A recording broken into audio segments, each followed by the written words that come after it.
hablar. Esto es digamos que es un formato de conferencia, y vamos a comenzar con un tema que es que lo va a presentar la doctora Valle, que es una de nuestras moderadoras hoy, que después va a dar lugar a algunas preguntas.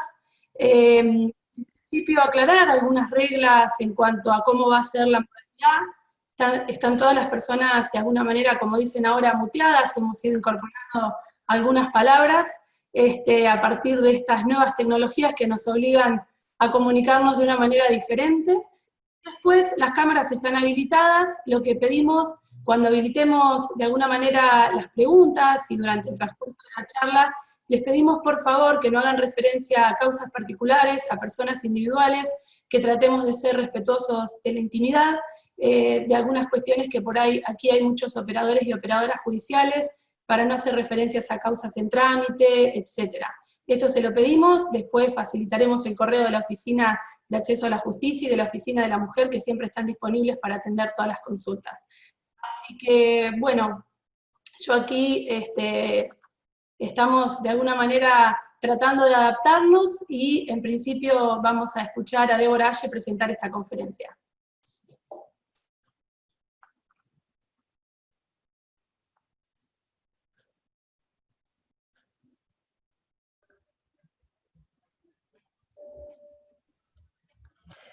¿Qué tal? Buenas tardes, muy bienvenidos a este espacio que se inaugura con esta conferencia de la doctora Genari y que va a culminar en el mes de diciembre. Vamos a estar encontrándonos en este espacio de intercambio y de concientización todos los días jueves a partir de las 17 horas. Y el día de hoy se abre este espacio con la conferencia que nos va a brindar la doctora Genari de Neurociencia y Derecho, prejuicios y estereotipos en las decisiones judiciales. Ella va a abarcar este tópico y durante todo ese tiempo el chat, como él ya señaló, va a estar habilitado, así que yo voy a ir tomando notas de las preguntas. Si hay algunas que pueden ser reformuladas o unidas a otras de similar tenor, lo haré por una cuestión de brevedad de tiempo, para que la mayor cantidad de las inquietudes puedan ser respondidas por la doctora Genari. Y sin más trámite, le doy paso a Soledad y la escuchamos. Muchísimas gracias, Débora. Bueno, hoy tenemos 171 personas participando de esta conferencia, que bueno, después se va a tornar conversatorio, como dije al principio. Yo voy aquí sepan que puede haber alguna cuestión técnica, que falte, nos vamos a ir acomodando, pero es una de las primeras experiencias que tenemos con tanta participación. Ya estamos llegando, voy a compartir pantalla. Quiero saber si lo ven bien. Yo acá estoy asistida por un equipo fabuloso. Bueno, vamos a ir al comienzo de esta presentación. Yo quiero hacerles de alguna forma algunas aclaraciones. Estoy compartiendo mi presentación. Esta presentación, la idea es que las preguntas que vayan surgiendo, porque es un tema novedoso, porque es un tema, yo solamente me voy a concentrar en esto, así que todas las demás cuestiones técnicas van a quedar en manos del equipo que va a ir trabajando. Vamos a plantear por qué abarcar la neurociencia, el derecho, de alguna manera, y abordar los prejuicios y estereotipos de género. En realidad, esto es algo muy pero muy nuevo. Yo voy a tratar de ser lo más didáctica posible. No es un tema al que estemos acostumbrados digamos, a relacionarnos. Por eso es tan pero tan importante que estemos abiertos, de alguna forma, y abiertas a pensar estas nuevas estrategias y a repensar, como dicen ahora. Mientras hablo también estoy admitiendo y acompañando también al equipo. Bueno, vamos a seguir con la presentación. ¿Qué es o qué son las neurociencias? Las neurociencias en realidad es un conjunto, en definitiva, de disciplinas. La neurociencia de por sí es una, pero a su vez que se interrelaciona con muchas otras disciplinas que estudian, como bien dice aquí en esta presentación, yo después voy a compartirla, la organización y el funcionamiento del sistema nervioso y cómo los diferentes elementos del cerebro interactúan y dan origen a la conducta de los seres humanos. Las neurociencias en realidad estudian los fundamentos, y aquí es donde hay que prestar especial atención, los fundamentos de nuestra individualidad, los fundamentos de las emociones, la conciencia, como dice ahí, la toma de decisiones y nuestras acciones psicosociológicas. ¿Por qué es tan importante empezar a dialogar y empezar a ver si esto de alguna manera es autónomo o dialoga con otras disciplinas? ¿Por qué hablar de neurociencia y derecho? Hoy se habla de neuromarketing, se habla de neuroeducación, se habla de un montón de disciplinas, en definitiva, que si bien tienen un abordaje científico, comienzan a dialogar de alguna forma para poder generar nuevas estrategias. Simplemente, ¿por qué? Porque estamos hablando del estudio del cerebro, del estudio de las funciones cognitivas del cerebro, de alguna manera de la funcionalidad cognitiva de nuestro cerebro, y también vamos a hablar un poco del cerebro, que en definitiva es un órgano que conceptualmente es uno de los misterios más grandes de la humanidad, pero en realidad, más que el órgano en sí, que bueno, aclaro en este punto, siempre hubo algunos abordajes antiguos, donde justamente por los prejuicios y estereotipos de género, hasta se hablaba de que la anatomía era distinta, por ejemplo, entre un cerebro femenino y un cerebro masculino, o entre un cerebro de una mujer y un cerebro de un varón. Son iguales, en definitiva, desde el punto de vista conceptual y clínico, más allá de que pueda haber variantes de tipo, obviamente, clínicos, etc. Aquí vemos, bueno, los otros tópicos, yo voy a tratar de ser lo más pedagógica posible, porque todo esto es muy nuevo. La toma de decisiones, en definitiva, es un proceso cognitivo muy complejo en el cual intervienen, como dice ahí, numerosas áreas del cerebro. Va a depender de la interacción de algunas áreas y otras, de qué manera estas áreas prevalecen o no, qué tipo de decisiones tomamos. Por eso es tan importante estar atento justamente a cómo decidimos, cuándo decidimos y de qué forma decidimos. Aquí vamos a ver un video que es un video de sensibilización, donde Facundo Manes, que es uno de los precursores, es el fundador de INECO, justamente hay formación específica en neurociencia y derecho, y sobre todo en neurociencia, que explica un poco las distintas funciones o áreas del cerebro para la toma de decisiones. Vamos a pasar al video.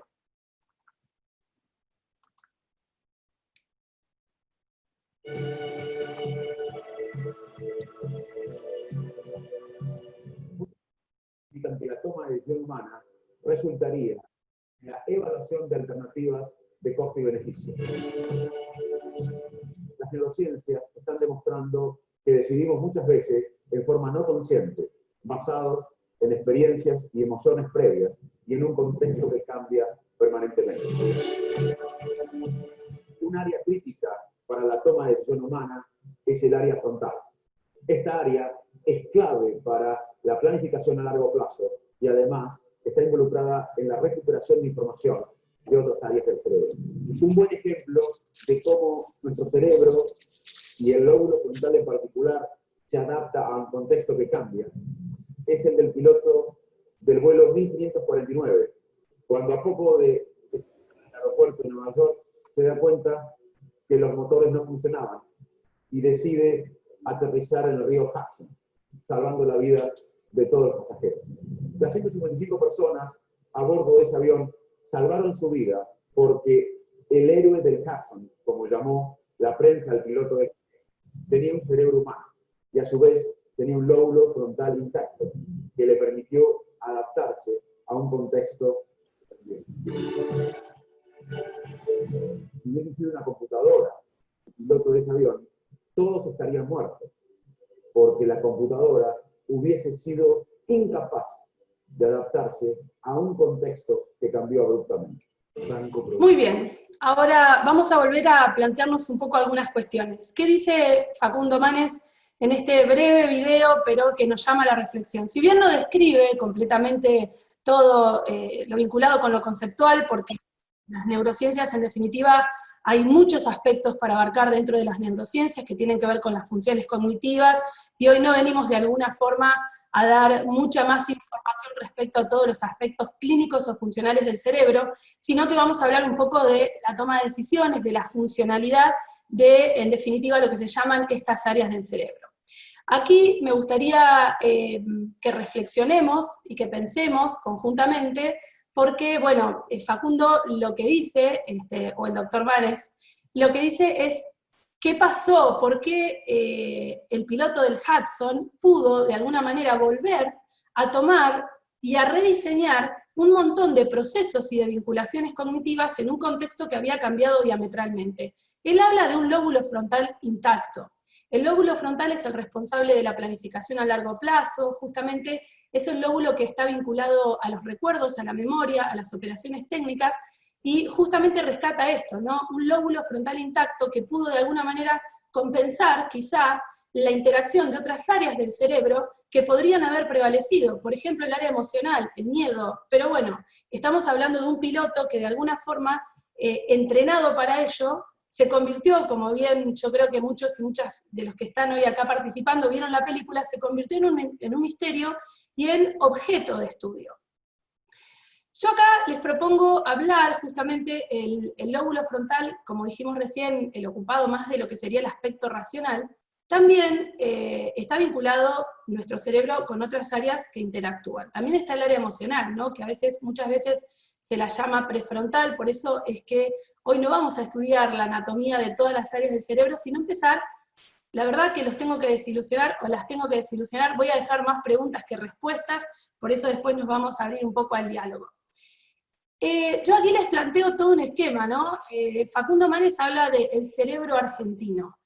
El cerebro argentino es distinto, por ejemplo, al cerebro de una persona que está hoy tomando decisiones en Noruega, como dice ahí. Yo puse los países nórdicos como un ejemplo quizá aspiracional, donde siempre se habla de que hay un estado de paz permanente o de que hay otros indicadores de desarrollo.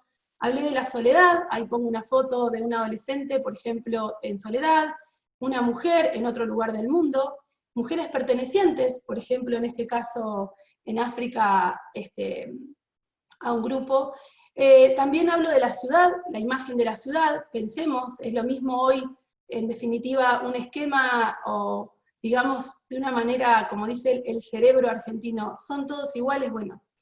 Y una mujer, por ejemplo, en la India. Vamos a hablar de qué pasa, cuál es la cuestión. La cuestión es que, en definitiva, todos los aspectos vinculados con la cultura, la tradición, tienen un fuerte componente con la emotividad, tienen un fuerte componente con los aspectos relacionados con las tradiciones, con la cultura, con la historia. Entonces, aquí es donde es muy importante tener en cuenta que nuestro cerebro, de alguna manera, al interactuar con esta área emocional, donde hay una vinculación muy estrecha, podemos tener estudiantes, por ejemplo, de la misma disciplina de distintas partes del mundo, no todos van a tener las mismas tradiciones, no todos van a tener el mismo esquema de valores, y no todos van a tener la misma forma de reaccionar ante determinados estímulos. Justamente en este libro que se los recomiendo, obviamente Usar el cerebro es un libro que nos da de alguna manera una iniciación a este tema, a quienes estén interesados.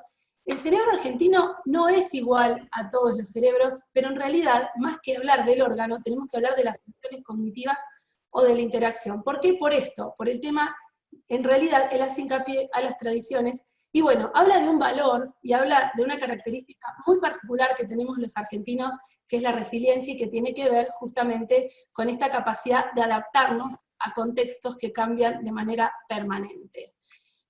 Bueno, yo aquí les dejo planteado que eventualmente hay distintas formas de ver el mundo, hay distintas formas donde estas áreas del cerebro interactúan, y justamente las tradiciones y la cultura no se relacionan necesariamente con lo que podríamos decir de una manera muy básica y muy pedagógica, porque sirve para recordar, con el lóbulo frontal, con el encargado de la razón, o la razón pura, como nos han enseñado, por ejemplo, en la facultad.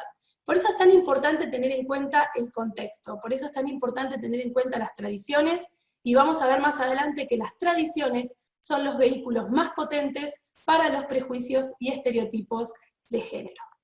Vamos a seguir aquí, y aquí vamos a hacer un contraste, porque en definitiva la idea de este encuentro es pensar. Yo voy a tratar de ir tomando el tiempo para respetar Les pido disculpas por la demora, pero hemos tenido problemas con la conectividad, así que probablemente nos vamos a extender un poquito más, pero bueno, es tiempo en vivo. Fíjense que aquí hablamos del silogismo aristotélico. Entonces, recién hablamos de la neurobiología de las decisiones, o lo que serían la funcionalidad cognitiva, el cerebro, todo lo vinculado de alguna manera con la parte más anatómica y funcional de este órgano tan importante.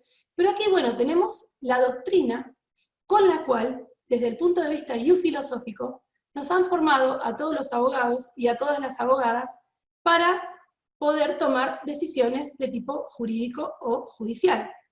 Fíjense que Aristóteles habla de sujeto-predicado, dos premisas y una conclusión. Desde el punto de vista formal, este es un esquema que está sacado, justamente lo dejo un rato para que puedan sacar fotos, más allá de que después vamos a compartir la conclusión. No es un dato menor este concepto. ¿Por qué? Porque justamente dos sujetos, en definitiva, sujeto, predicado, dos premisas y conclusión. Podemos tener, y a esto apunto, desde el punto de vista, recordemos aquella frase tan famosa de cómo se ejemplifica la hilación silógica o la hilación aristotélica, cómo funciona. Todos los hombres son mortales, Sócrates es hombre, por ende Sócrates es mortal. Aquí tenemos dos premisas y una conclusión, pero ¿qué pasa si percibimos mal a Sócrates? ¿Qué pasa si en nuestro cerebro prevalece un área que no necesariamente es la vinculada con la razón, y sí con la percepción, y sí con la emoción, donde operan los prejuicios y los estereotipos? Muchas veces vamos a encontrar, y hoy lo vamos a ver, que hay decisiones que se enmarcan perfectamente en esto que yo lo doy. Después podemos hablar de la argumentación jurídica, podemos hablar de Duncan Kennedy, podemos hablar de un montón de autores que han abordado la temática de la argumentación jurídica, pero hoy yo les traigo este concepto muy, pero muy básico y muy iniciático desde nuestra formación jurídica, donde, como decía Kant, nos han categorizado a pensar y a razonar de esta manera, con tres pasos, dos premisas y una conclusión. La conclusión es subsuntiva. Yo veo un hecho, pondero, analizo, subsumo en una norma, y ahora vamos a ver cómo decisiones que tenían toda la apariencia de logicidad, justamente en el marco del silogismo aristotélico, y que estaban perfectamente hiladas desde la teoría del razonamiento jurídico, terminan encerrando injusticias justamente porque si yo, de alguna forma, lo que serían las premisas que involucran los hechos, las veo de manera sesgada, tomaré una decisión justamente con falta de motivación. Aquí vamos a seguir entonces reflexionando. ¿El razonamiento neurocientífico y el razonamiento jurídico se contraponen? En definitiva, no se contraponen. Yo aquí lo puse un ejemplo de alguna forma ilustrativo, como si fueran dos formas distintas. En realidad, el razonamiento jurídico es una doctrina, una teoría, debemos de alguna manera respetarlo, pero tenemos que tener en cuenta hoy que para que este razonamiento jurídico sea aceptado y sea de alguna manera que cumpla con los estándares máximos de protección de las personas, por ejemplo, en especial situación de vulnerabilidad, debe ser un razonamiento jurídico que tenga en cuenta el razonamiento neurocientífico, donde podemos llegar a entender y comprender y empezar a deconstruir lo que tiene que ver con la percepción de la realidad, que es la parte emotiva y que es justamente los sesgos, los prejuicios y los estereotipos. Vamos a ir ahora rápidamente a lo conceptual, a lo importante, esto fue de alguna manera una introducción. Prejuicios. ¿Qué son los prejuicios? Justamente es algo que se conoce mal.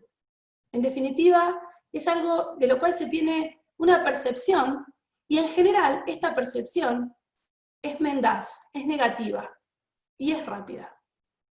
Pero muchas veces es rápida y se sostiene en el tiempo. Fíjense, decíamos, la ley es fuente de toda razón, la ley no se puede equivocar. Sin embargo, en nuestro país se ha reglamentado la tortura.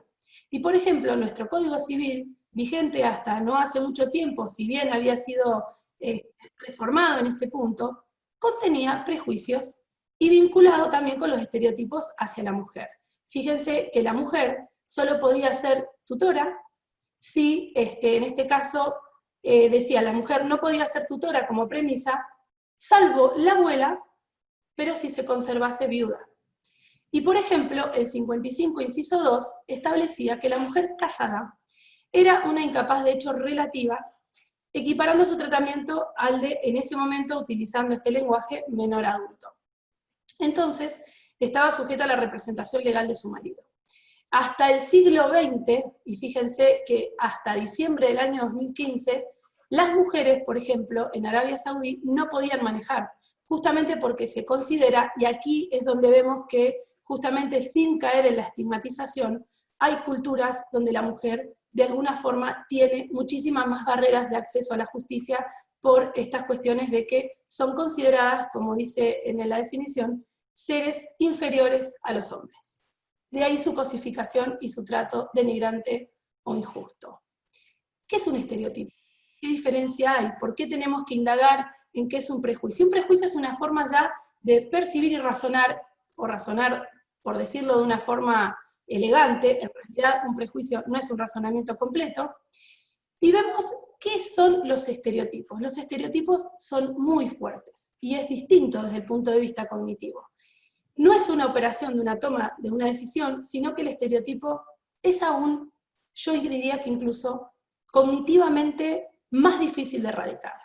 Todas las convenciones internacionales, como por ejemplo la CEDAW, Belén do Pará, nuestra propia Constitución de Neuquén, establece la obligación de erradicar los prejuicios y habla de los estereotipos que hagan prevalecer un género sobre otro. En el artículo 45, por ejemplo, de nuestra Constitución reformada en el año 2006, pero que esto, en definitiva, habla ya de una visión del constituyente de aquel año muy moderna. Ahora bien, el comité de la CEDAW es una de las convenciones madre, por decirlo, en lo que es la igualdad y la discriminación contra la mujer, dio lugar al dictado de un protocolo. Este protocolo que yo estoy citando aquí es un protocolo del cual vamos a hablar ahora, trae ejemplos concretos de prejuicios y estereotipos.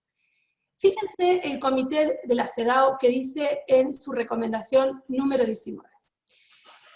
El comité recomienda y solicita que las actitudes tradicionales, según las cuales yo no voy a leer, pero se considere la mujer como subordinada, o se le atribuyan funciones estereotipadas, perpetúan la, justamente, práctica que entraña violencia o coacción.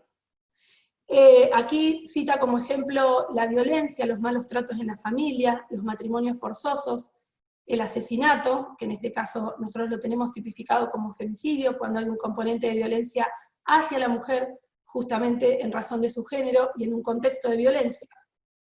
Ataques con ácido y la circuncisión femenina, por ejemplo, en algunos países de África. Esos prejuicios actúan contra la mujer como una forma, justamente, en algunos casos, hacen creer de protección y en realidad son de dominación. El efecto de dicha violencia es privarla, como dice la recomendación, de los derechos y libertades fundamentales que ésta posee. ¿Qué hizo ONU Mujeres en el caso de la violencia más letal? Lamentablemente es la violencia que ya no hay ninguna forma de reparación sobre la vida de la víctima directa, porque justamente es la violencia más letal que pone fin a la vida de una mujer.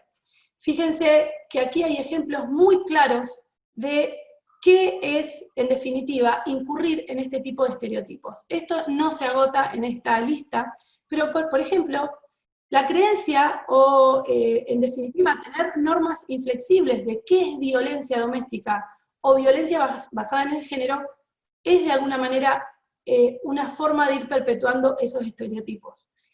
En el segundo punto vemos, por ejemplo, la determinación de la credibilidad de la víctima en función de ideas preconcebidas sobre la forma en la que ésta debería haber actuado antes de la violación, durante el acto y después del acto, debido a circunstancias, a su carácter y a su personalidad.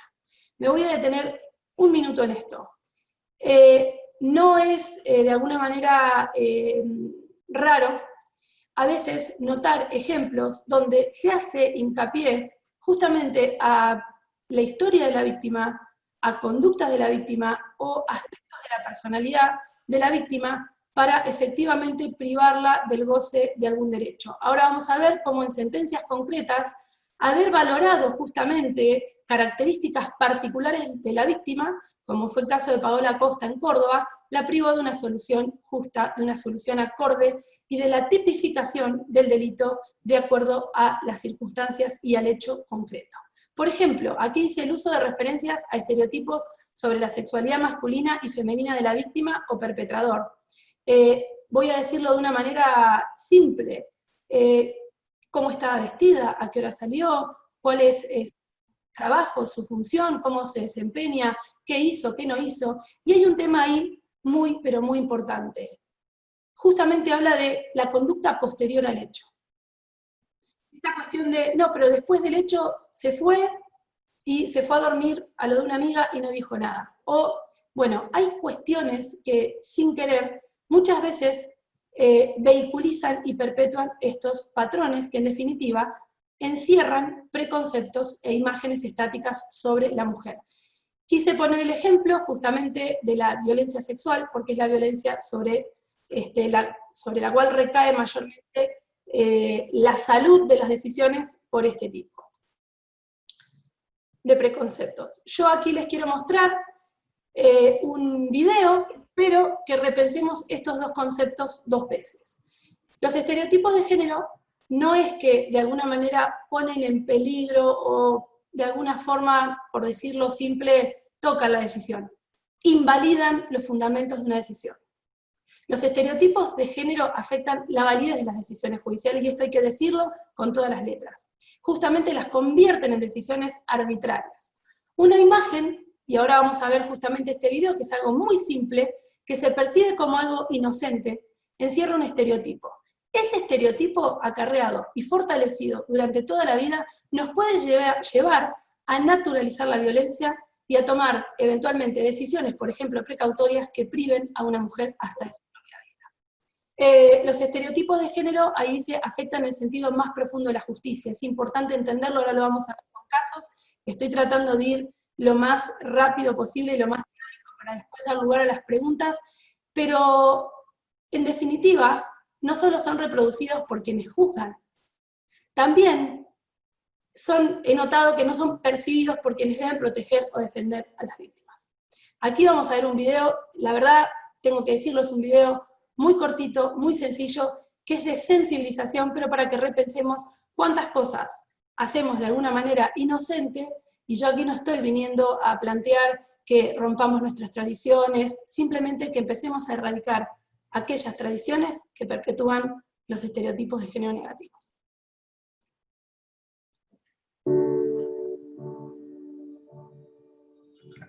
As a girl, I'm expected to be your little princess. As a boy, I'm expected to be your hero. I'm supposed to play with dolls and look pretty. I'm supposed to play sports and act tough. Crying makes people think I'm hormonal. Crying makes people think I'm weak. If I spend more time at work than at home, I lack devotion. If I spend more time at home than at work, I lack devotion. People will question my sexuality if I choose to join the army. People will question my sexuality if I choose to be a nurse. I'm expected to define myself as a boy or as a girl. The good news is that we have a uniting movement. It is called He for She. I'm inviting you to step forward, to be seen, and to ask yourself, if not me, who? If not now, when? Thank you very, very much. Bueno, como vimos en esta pequeña presentación, perdón, lo voy a pausar. Como vimos en este video, en definitiva, recién decía lo que esperan de mí en función de la imagen. Esto en los cuadernos y en los protocolos de cómo juzgar con perspectiva de género que vamos a abordar la semana que viene en otro conversatorio, lo que se percibe justamente como inocente puede ir agravándose en el tiempo e ir perpetuando conductas que nos pongan de alguna manera en el riesgo de tomar decisiones sesgadas, de tomar decisiones arbitrarias, de tomar decisiones emocionales y carentes de racionalidad. No vamos a dejar de mencionar que la empatía es una función muy importante justamente en el marco emocional de cualquier persona. Sin empatía no somos justamente conscientes del dolor, ni podemos ponernos en el lugar de otra persona, pero hablamos de un equilibrio, o sea, una cuestión es lo vinculado con la empatía, y otra es tomar decisiones emocionales, que nada tienen que ver con la racionalidad, con lo que debe prevalecer, que es justamente la sana crítica racional como nosotros estamos acostumbrados. Por eso es tan importante tener en cuenta que los estereotipos de género negativos, después vamos a hablar de los positivos, vienen, yo diría casi como un virus silencioso, asintomático, arrastrándose a lo largo de toda nuestra vida. Y si bien a veces parecen cosas menores, empezar a decir que hay determinados roles que no debemos asignar a las personas en función de su género, en su vida puede esto traer consecuencias muy importantes. En este punto los operadores, las operadoras de justicia, ya sea la función que ocupe, y las personas, sobre todo los agentes estatales, tienen una especial responsabilidad por las convenciones internacionales, porque no es lo mismo, en definitiva, percibir un uniforme estudiantil y pensar que es un estudiante, como sería un atajo, o de alguna manera un pensamiento asociativo rápido, o un estereotipo, pero no es lo mismo que ver una mujer y pensar, digamos, por el solo hecho de ser mujer, o por tener determinadas características en su historia y en su vida, no merece protección. Aquí, en este caso, Kahneman, bueno, simplemente lo cito, para las personas que tomamos decisiones judiciales, debemos estar sobre todo cuando la decisión o cuando la actividad es a repetición, cuando empezamos de alguna manera a economizar, hay que estar muy atentos a justamente las heurísticas, y en definitiva esto es un sesgo también, que es economizamos de tal forma que muchas veces creemos que estamos decidiendo y estamos actuando de manera eventualmente inconsciente. Bueno, yo aquí quiero hablar de dos casos concretos, ya con esto nos vamos acercando hacia el final de la presentación, y la verdad que son dos casos muy difíciles. Voy a hacer referencia al caso de Ivana Rosales. El caso de Ivana Rosales, yo particularmente quisiera recomendarles un documental que se llama Ella se lo buscó, dirigido por Luis Rey y por Susana Nieri, donde se muestra la perspectiva de la víctima que ingresa y que es revictimizada secundariamente en términos técnicos. Mayoritariamente en este auditorio hay muchísimos operadores y operadoras judiciales, no importa la función, yo me refiero en general. Fue revictimizada secundariamente por el Estado, porque ella un día, si mal no recuerdo, dijo expresamente: fui víctima de Garoglio y también fui víctima del Estado y de un sistema judicial que la trató de una forma sesgada. Y aquí es donde vamos a ver lo que parece inocente, termina acarreando una insostenible injusticia. Aquí tenemos a Ivana, a quien, bueno, le rindo un especial homenaje. Ivana fue el primer caso en llegar a la Comisión Interamericana por Violencia de Género, particularmente, e involucró al Estado neuquino y al Estado Nacional Argentino. El hecho es del 2002, y en ese momento no estaba tipificado, como todos y todas sabemos, el femicidio, pero esto está, yo creo que por encima de la tipificación del femicidio, que como respuesta de política criminal, vino un tiempo después a darle visibilidad a la muerte, en definitiva, de violencia de género, o por la simple razón de ser mujer. Fíjense el hecho, ¿no? El hecho es del año 2002, en ese punto, y en esto me voy a detener porque es un caso neuquino. porque existió, yo creo que hasta el término es de alguna manera protectorio, error judicial. En realidad lo que existió fue un grado de inequidad y de injusticia muy pero muy grande. Ahora les voy a explicar por qué, y yo me detengo en este punto porque para el Estado neuquino es muy importante repensar esto.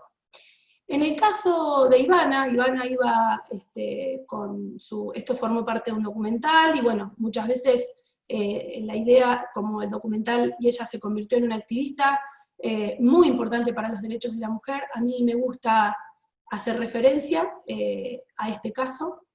Ivana iba con quien era en ese momento su cónyuge en un vehículo donde le manifestó que tenía intenciones de poner término a la relación. Lo voy a decir de una manera para que toda la audiencia comprenda. Primero la ahorcó con un alambre, la creyó muerta, la puso en el baúl. Cuando llegó a su domicilio, yo porque recientemente lo volví a ver, cuando llegó a su domicilio se dio cuenta que estaba viva, y en ese momento le dio una serie de golpes, sobre todo en la parte del cráneo, en una de las partes justamente que le provocó prácticamente, obviamente, la pérdida de conciencia, y la creyó de nuevo muerta, y la policía justamente encuentra, en el documental está perfectamente descrito, el marido recibe una llamada, le pregunta qué pasó, y ahí es donde Ivana, de alguna manera, en ese caso, gracias a la acción policial, en el documental está descrito, le salva la vida, y recibió una serie de intervenciones quirúrgicas tremendas. Ahora, superado esto, 2 meses, no solo, hoy se dice cuidados parentales, en ese momento era la tenencia, o el cuidado, la tenencia se decía, la ejerció justamente la persona acusada, Garoglio, su cónyuge, y en este punto Ivana sobrevive, fue sobrevivir en ese momento de la violencia de género. Digo en ese momento porque, como todos y todas sabemos en este auditorio, Ivana falleció en el año 2017, y se sigue, obviamente, preguntando, y todas las cuestiones que tienen que ver con las secuelas que dejó ese hecho. En este caso judicial, se apeló a cuestiones que recién mostramos como inocentes y no lo son. Ya vamos a ir terminando, pero quiero detenerme especialmente en este punto. Ivana, en la etapa de instrucción, el fiscal consideró que, bueno, había que acusar, y luego, en la etapa del juicio, plantea que habría circunstancias extraordinarias de atenuación. ¿Cuáles eran estas circunstancias extraordinarias de atenuación? Ivana conoce al señor Garoglio en un lugar donde yo trabajaba, y él le ofrece una nueva vida, y como trabajaba, lo muestra, ella lo cuenta, de hecho, en su documental, trabajaba en un lugar, en una suerte de confitería, y él le propone matrimonio, tienen una casa, tienen hijos, y en la etapa, digamos, ya del juicio, el fiscal plantea si no existieron circunstancias atenuantes. Y aquí va a jugar la empatía y la emocionalidad, pero ¿a favor de quién? Más allá de respetar las garantías constitucionales, el debido proceso, la objetividad, la imparcialidad, y bueno, todo lo que ustedes ya saben, en este caso el fiscal dice, no me dieron circunstancias extraordinarias, yo lo voy a decir de esta manera para que sea de alguna manera entendible. No me dieron circunstancias extraordinarias de atenuación. Garoglio no tenía razonables expectativas de que Ivana se quede toda la vida después del gran esfuerzo que hizo, que fue darle un hogar, darle otra posibilidad, dejar ese trabajo, que no lo consideraban obviamente un buen trabajo, y esto está todo también en el documental, y está de alguna manera abordado, pero digamos que se apelan a ciertas cuestiones y roles, por eso hablemos de roles y estereotipos, a que ella no se habría comportado de acuerdo a estas expectativas de buena esposa y buena madre. Finalmente, en el alegato final, la abogada defensora le pide a los jueces que juzguen como hombres, y el documental, en definitiva, da cuenta, el título es Ella se lo buscó, porque en definitiva lo que subyace durante todo el planteo es no solo si tuvo intención o no de quitarle la vida, ese fue otro de las cuestiones que no deja de llamar muchísimo la atención, pero aquí se apelaron a características y fue condenado a 5 años, de los cuales no cumplió un solo día en prisión. Finalmente hay otro documental que se llama Gotas de lluvia, los invito y las invito a verlos en la plataforma de Cinear, donde se aborda la perspectiva de Abril, su hija, Abril Rosales, porque el juez que entrega, en ese momento lo dije de una manera antigua, el juez que otorga, perdón, los cuidados parentales en ese momento a quien estaba fue condenado en grado de tentativa, durante esa etapa abusó de sus dos hijas, y Maika, la mayor, quitó la vida. Hoy hay un documental, justamente Gotas de lluvia, donde se muestra además de todo la estigmatización y todo lo que pesa sobre las víctimas también de abuso sexual e infantil. Bueno, buena esposa, buena madre. Fíjense que hablan del ego hiperbólico de Garoglio, y justamente se ponen empáticamente en los zapatos de quien efectuó esta serie de actos conducentes a generar un sufrimiento tremendo a Ivana Rosales. Se ponen muchísimo en este lugar de apropiación, en este lugar de cosificación justamente de la víctima, porque hablar de que por su ego hiperbólico él tenía expectativas razonables de mantenerse toda la vida, y en esto voy a ser muy franca, pareciera que hablaban de una suerte de que había hecho una inversión o una apuesta y eso se tenía que amortizar. Ese es un tratamiento cosificante y esto está abordado ni más ni menos que en el año 2002. O sea que al día de hoy uno diría, ya está tipificado el femicidio, hemos pasado la página, pero vamos a ver un caso, justamente como no solo, en definitiva, se apelan a los estereotipos de género, sino que se los encubre como positivos para privar a la víctima de una sentencia justa. Voy a dejar en esto, volviendo a rendir homenaje a quien fue una persona que luchó por los derechos de las mujeres de una manera muy comprometida. Vamos a pasar al caso de Paola Soledad Costa, es un caso de Córdoba, es un caso donde, bueno, está inicializado justamente su hija. Es una pareja que se conoce por internet, prometo ya ir cerrando para dar lugar a las preguntas. Voy a chequear el grupo técnico porque nosotros nos comprometimos a eso y bueno, tiene que ver con, así que venimos bien, siempre chequeamos el sonido y todo. Bueno, vamos a pasar a este caso es de Córdoba. Fíjense lo que pasa acá. Paola Costa conoce a Gonzalo Lizarralde y en definitiva comienzan una relación. Siempre en la tipificación o en el concepto de violencia de género no se hablaba de si mantenía una relación pública, privada, en el ámbito público, en el ámbito privado, eso ya está totalmente fuera de discusión. Hay que trabajar muchísimo en reconocer los contextos de violencia y este fallo precisamente es un laboratorio de prejuicios, sino que el derrotero que Paola sufre judicialmente tiene que ver con esto. Bueno, ella queda embarazada, se habían conocido por internet, cosa que también fue destacada en los hechos como algo, en definitiva, que hablaba de una suerte de irresponsabilidad de la víctima por haberlo conocido por internet o haber accedido a un encuentro. Tenían una relación que si bien no era pública, según dice el fallo, era una relación, por decirlo de alguna manera, reservada, privada, que eso no tiene absolutamente nada que ver, pero parece que en algunos casos ese componente, como en este, se merituaba, ¿no? En los hechos se dice, bueno, cometido, ¿cómo fueron los hechos?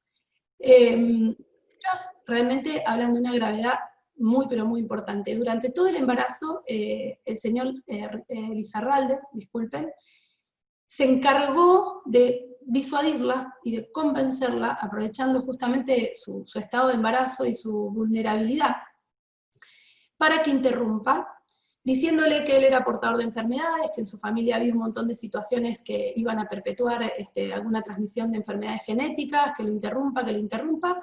Ella le manifiesta su voluntad de tener al bebé, tiene al bebé, no reconoce bajo ningún punto de vista, debe litigar, y este es el tema, esto es lo que operó en su contra, litigó, recorrió pasillos, reclamó hasta que consigue de alguna manera la afiliación, y fijar una cuota alimentaria que encima, después para poder ejecutar esa cuota alimentaria, fue otro derrotero más que ella tuvo que afrontar.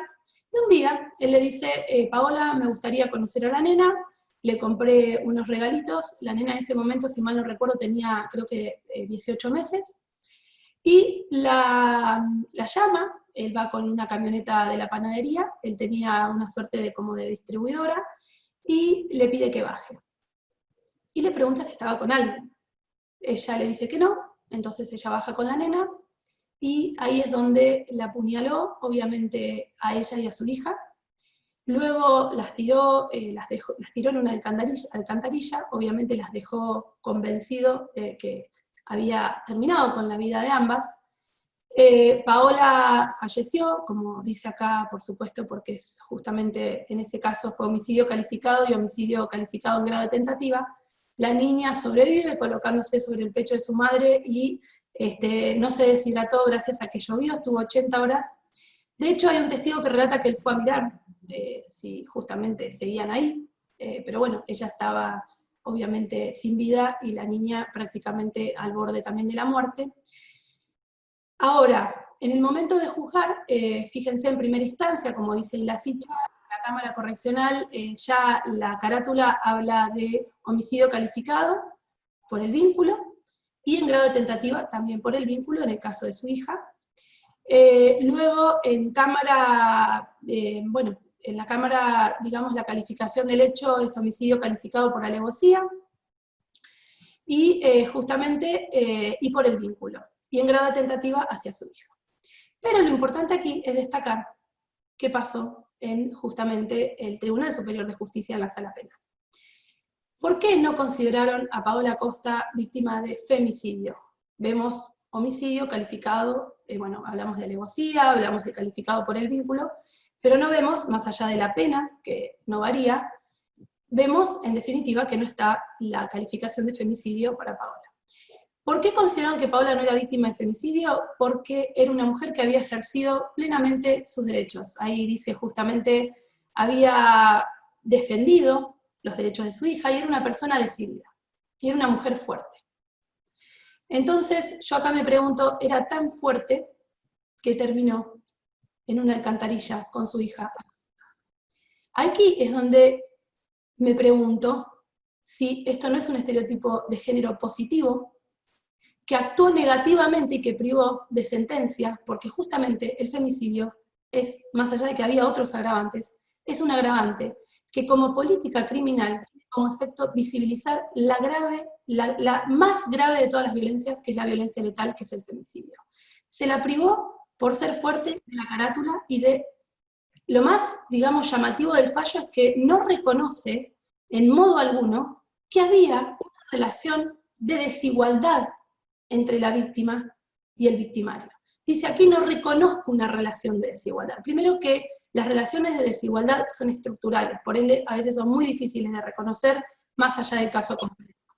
Pero no reconocen que el estado de gravidez, justamente dicho de una manera clásica, o el estado de embarazo, porque justamente tiene toda una connotación también y una época esa terminología, su embarazo tampoco lo reconocen como que era una desigualdad. Él le dijo que de alguna manera que interrumpa, la acosó, le dijo que tenía, que iba a ser propensa a generar transmisiones, le generó una violencia y una angustia durante su embarazo, sin hablar, obviamente, y sin mencionar que posteriormente desconoció a su hija y de alguna manera la calificó de manera muy, pero muy negativa. Aquí es donde vemos un caso muy, pero muy raro y resonante, donde un estereotipo de género negativo privó a la víctima de una calificación, y esto es corregido por la Sala Penal del Tribunal Superior de Justicia de Córdoba, donde intervino, por ejemplo, la presidenta de la Asociación de Mujeres Juezas. Bueno, ya para ir terminando, todos problemas, no hay ninguna solución. ¿Cuál es eventualmente la posibilidad? La posibilidad es tratar de repensar, tratar de analizar, tratar de, yo diría, de una manera crítica, ser muy conscientes de cómo decidimos.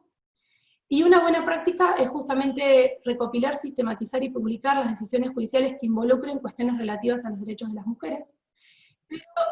Hoy me gustaría, tenemos creado un enlace, que después en el chat lo vamos a poner, es un Google Form, perdón al equipo técnico si no es exactamente, pero creo que es un Google Form, donde le vamos a pedir a todo el auditorio que después de haber escuchado estos conceptos, y además que obviamente esta presentación va a estar disponible para todos, porque este es libre, la hice yo, pero es libre, ahí está la guía justamente de los estándares de protección especial de la mujer, de las mujeres, perdón.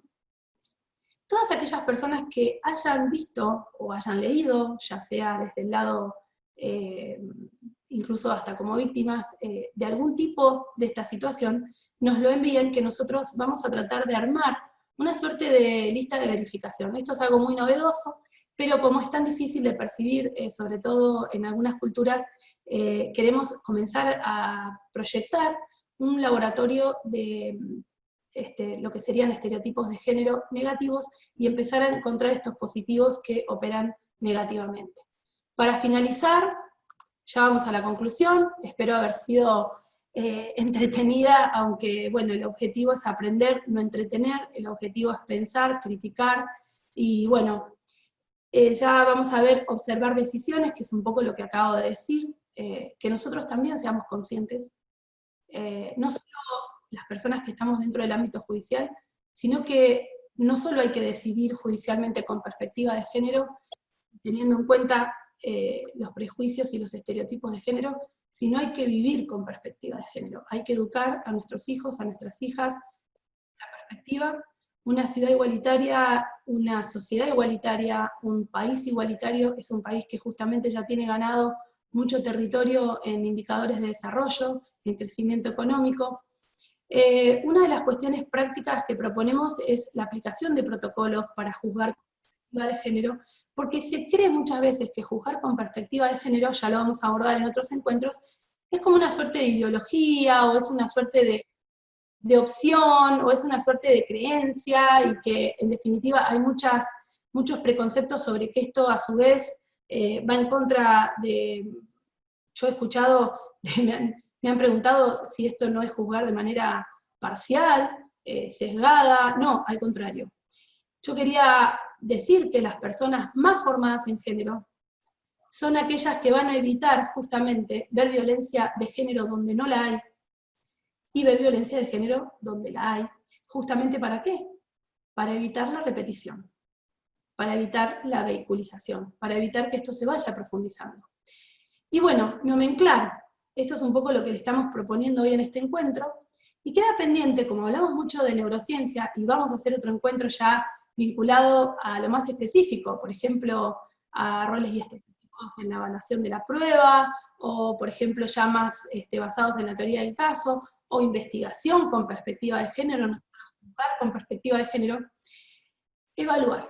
¿Se puede evaluar de alguna manera, y aquí es donde juega fuertemente la cuestión científica, se puede evaluar el grado de, digamos, de creencias, de tradiciones, no hablo de que la tradición en sí sea mala, esto quiero dejarlo en claro, sino que muchas veces la transmisión de algunos roles o estereotipos adjudicados siempre en perjuicio, lamentablemente, de la mujer, o de las mujeres, hace que no seamos conscientes, y bueno, podemos evaluar previamente, y esto yo lo planteé en un encuentro de los consejos de la magistratura a nivel nacional, yo creo que con un examen multidisciplinario, y sé que en este encuentro hay personas también del Consejo de la Magistratura. No, a quienes agradezco mucho esta participación, porque hay que dejar planteado que no alcanza con evaluar el grado de conocimiento de los marcos normativos. Los cuadernos que vamos a tratar la semana que viene en realidad nos muestran la matriz de cómo hay que mirar los hechos, cómo hay que evaluar las pruebas, si hay que observar, estar atentos a los roles, y en realidad la aplicación de los marcos normativos, que es lo único que evaluamos como si eso fuera tener incorporada la perspectiva de género, es el paso 4, por ejemplo, en el cuaderno de buenas prácticas para incorporar la perspectiva de género en las sentencias. Si nosotros no vemos la realidad con perspectiva de género, probablemente vemos de una manera sesgada, y quiero decirlo con todas las letras. Cuando hay, de alguna manera, sesgos, esto hablo de estereotipos de género, no hablamos de una decisión que peligra, una decisión que tiene algún condimento. Hablamos de una decisión arbitraria e irracional que en definitiva debe ser vinculada con la doctrina de la sentencia arbitral. Bueno, muchísimas gracias, dejo de conversar, ¿me escuchan? Y vamos a ver en el chat, voy a mirar, ahí está. Débora está silenciada, vamos a esperar a ver que resuelva ese problema técnico. Débora ya estuvo, bueno, voy leyendo un poco los comentarios, la evolución, voy a tratar de ayudarte, Débora, acá, a ver si te puedo activar el sonido, yo también. Y bueno, voy a ir arriba a ver si yo puedo colaborar, pero bueno, estoy también leyendo el chat. La idea sería tratar de pensar, ahí ya está Débora con sonido. Te escuchamos. Ahora sí ya puedo, pero no podía recién activar el sonido. Bueno, en realidad en el chat lo que he ido viendo son algunos aportes y comentarios, gente que compartió muy amablemente, Mónica, el link de ella se lo buscó, también se han compartido algunos links de algunos otros fallos, como el que compartió Gabriela Ovalle, referido a los estereotipos de la buena madre. Yo les he ido sacando fotos a la pantalla, así los puedo tener, y en todo caso el que no lo pudo tomar, se lo podemos retransmitir. Ahora veo que han subido el link del periódico Página 12 sobre la historia de Cristina Vázquez, la persona que estuvo 11 años inocente, 11 años cumpliendo prisión siendo inocente, que se la declaró luego inocente, si mal no recuerdo. Después también hubo una serie de acotaciones, como por ejemplo la de Natalia Lupica Cristo, que dice que, bueno, que es muy importante la capacitación en género, no solamente para aquellas que tienen que tomar decisiones importantes, aquellas personas que deben tomar decisiones importantes, sino también para toda la sociedad, y que creo que es absolutamente cierto. Y también Carolina Mauri, cuando vos estabas haciendo alusión al fallo justamente, al fallo de Ivana Rosales, acota que, bueno, que este tipo de hechos, como los que acontecieron en ese caso, se los tomaba como delitos pasionales, y que lamentablemente todavía hay muchos jueces en nuestro país que siguen entendiendo que la infidelidad de una mujer afectaría el honor del hombre, por lo cual operaría esto como una suerte de emoción violenta que justificaría las acciones de la persona que ha generado este tipo de actos. Y hasta ahora, después Claudia Azán, que hizo una intervención que, disculpadme Claudia si no te la terminé de interpretar, vos pusiste 2017 puntos suspensivos y no hay agravante, víctima de femicidio. Si a lo mejor me la pudieras clarificar un poquito, o la pudieras especificar un poco más en el chat, podríamos a lo mejor quizás hacer algún aporte. O a lo mejor vos lo único que hiciste fue agregar vos algo y bueno, yo no lo estoy interpretando. Claudia San ahora justamente estaba preguntando estas sentencias, ¿cómo son evaluadas desde perspectiva de género? ¿O hay algún órgano que observe este tipo de decisiones? Bueno, ahí, ante todo quiero dar algunos datos vinculados con la neuroeducación, porque hay un panel, estuve revisando mientras hablaba Débora, hay personas desde la justicia de paz, hay muchos y muchas personas integrantes del Poder Judicial, hay mujeres que trabajan en distintos dispositivos de atención a víctimas en zonas como Plotier, en el caso de Claudia, he visto fiscales, he visto también, mediadores, mediadoras, realmente mucha presencia también de magistrados, magistradas, de otros órganos. Realmente quiero agradecer, hay integrantes de muchísimos organismos del Poder Judicial, y también esto lo hemos abierto a la comunidad porque queremos plantear la cuestión, ahora voy a contestar lo del tema del observatorio de sentencias, cómo estamos trabajando, pero hoy vamos a habilitar un link que en definitiva es un laboratorio, no es por hablar en difícil, de estereotipos de género, porque muchas veces se destacan las sentencias positivas.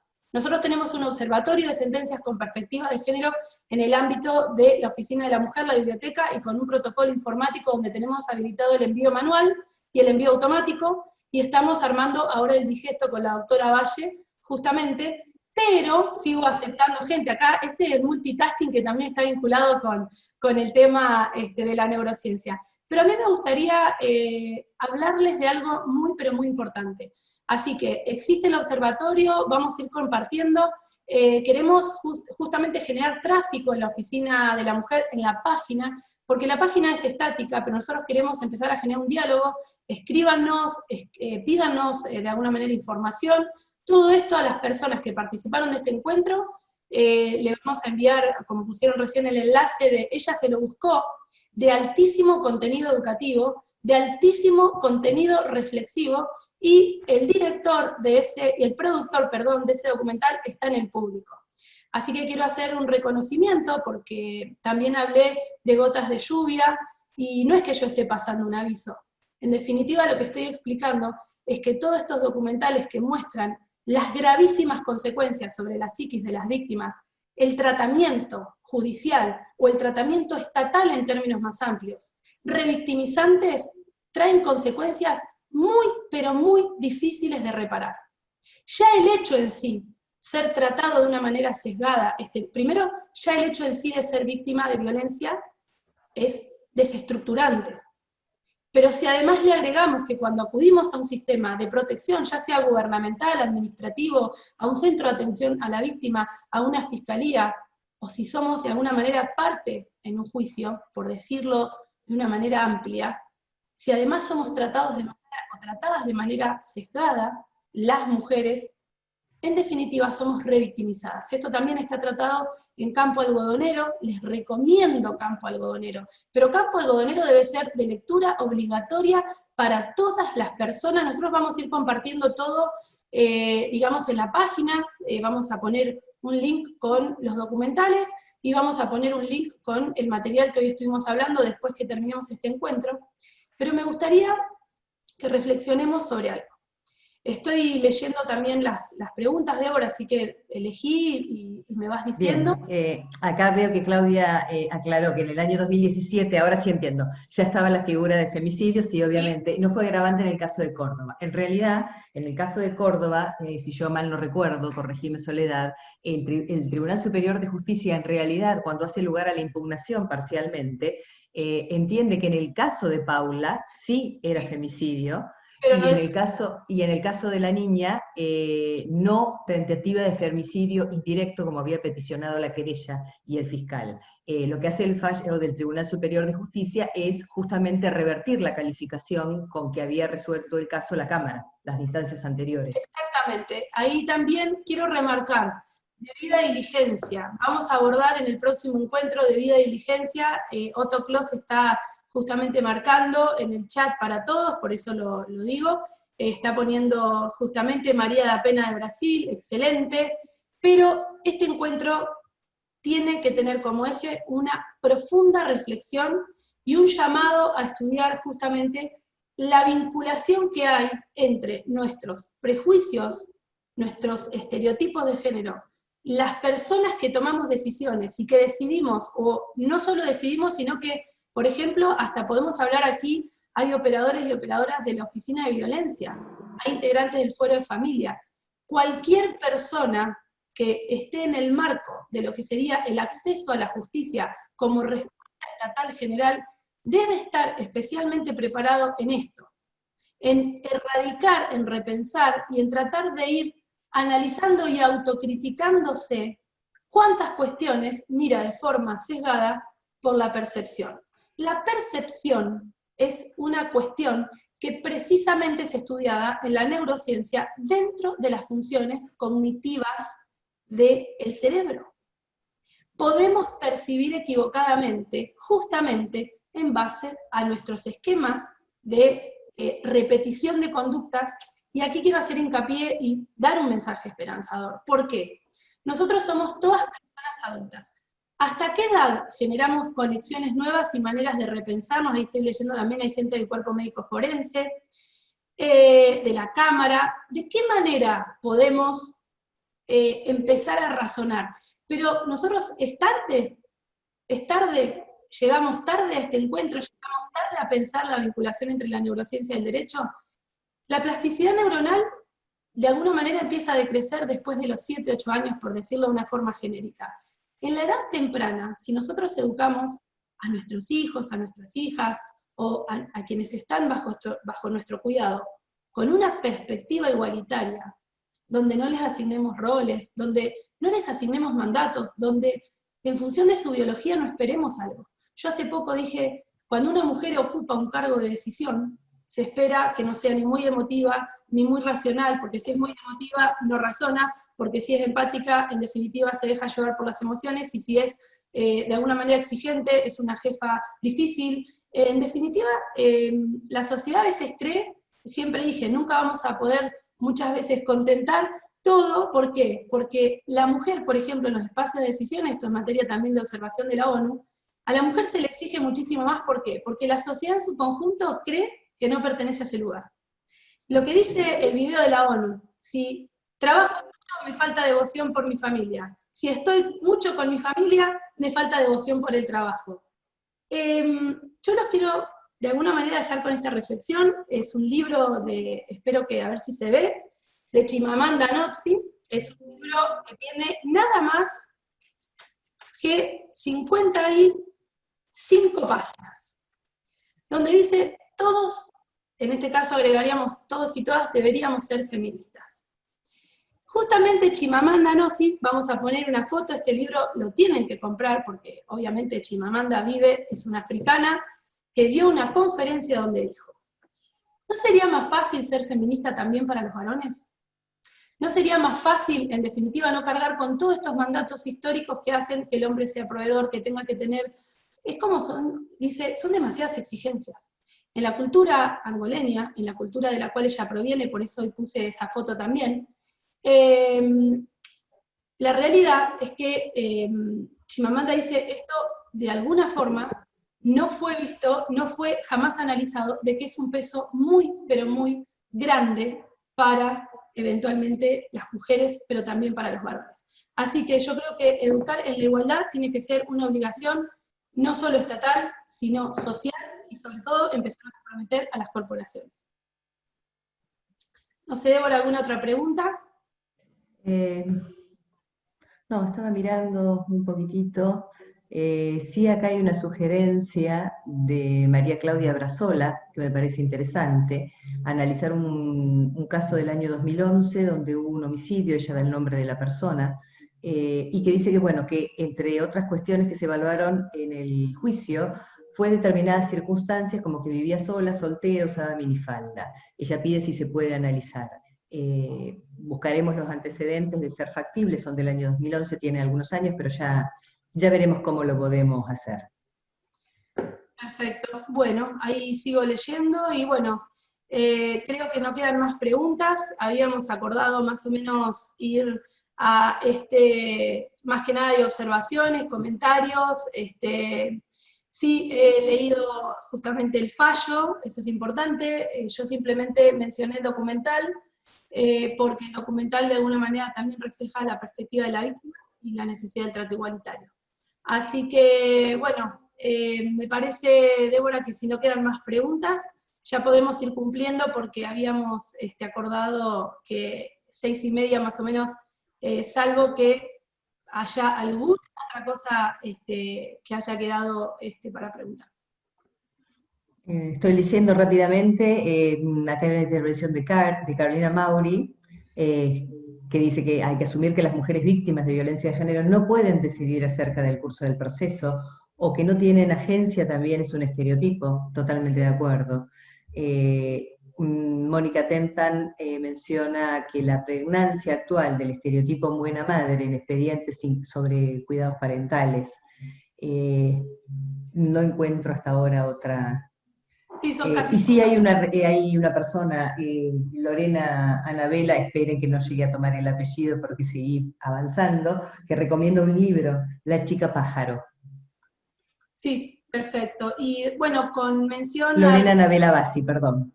Sí. Perdón, perdón, Y en el caso de Ivana Rosales, quiero dejar constancia porque hay una intervención, me parece que todo suma. Obviamente que leí la sentencia, leí el fallo y de alguna manera me informé, no solamente vi el documental es un documental con valor documental.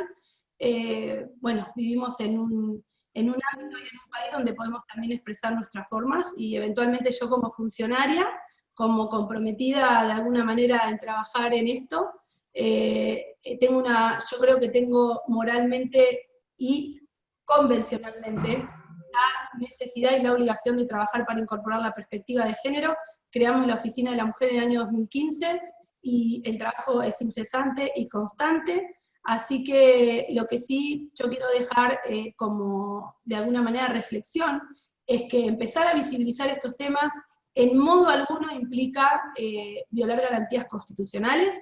Esto que decía, donde haya un prejuicio, un estereotipo, hay que verlos bien, y no nos olvidemos que el caso de Ivana Rosales llegó a la Comisión Interamericana, y que se acordó un acuerdo homologatorio, justamente donde la Oficina de la Mujer se compromete, entre otras cosas, a transversalizar la perspectiva de género en todo el ámbito del Poder Judicial, precisamente porque en el marco de la comisión y en el marco del tratamiento consideraron que de alguna manera no se le había dado un trato bajo ningún punto de vista diligente, y esto yo lo quiero dejar en claro, así que en este caso yo siempre hablo de manera directa, franca, y bueno, todo lo que digo es de alguna manera público, porque soy una funcionaria pública que así se tiene que expresar, así que bueno, creo que no sé si hay alguna otra cosa más, y bueno, y aquí están hablando de la reparación. Bueno, en realidad hay que hablar de la reparación en términos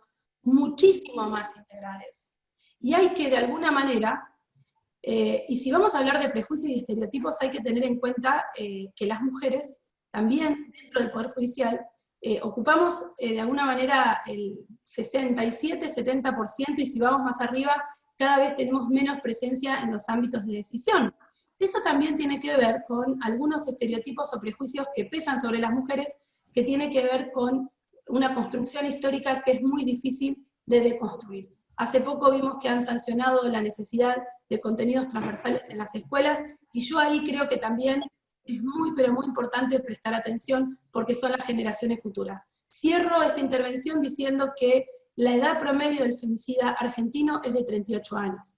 Creíamos que porque compartíamos algunas tareas de cuidado, esto fue cambiando. En realidad la violencia contra la mujer, el tratamiento cosificante, el tratamiento prejuicioso y estereotipado sigue vigente, y vemos cada vez más presente este flagelo, y la realidad que siendo magistrada, jueza, o todos los nombres que quieran poner, a mí, si bien estoy obviamente dispuesta a todo tipo de crítica, es muy pero muy importante entender que las acciones positivas no son acciones imparciales, y que, como dicen las convenciones, que tengamos consagrada la igualdad de género es el día donde vamos a dejar de necesitar las acciones positivas, y que en modo alguno las acciones positivas son discriminatorias de un género por encima del otro. Hay que trabajar por el género pospuesto, que en este caso es el femenino, así que en esa corriente claramente del feminismo por la igualdad y de la persecución de lo que sería el derecho a la igualdad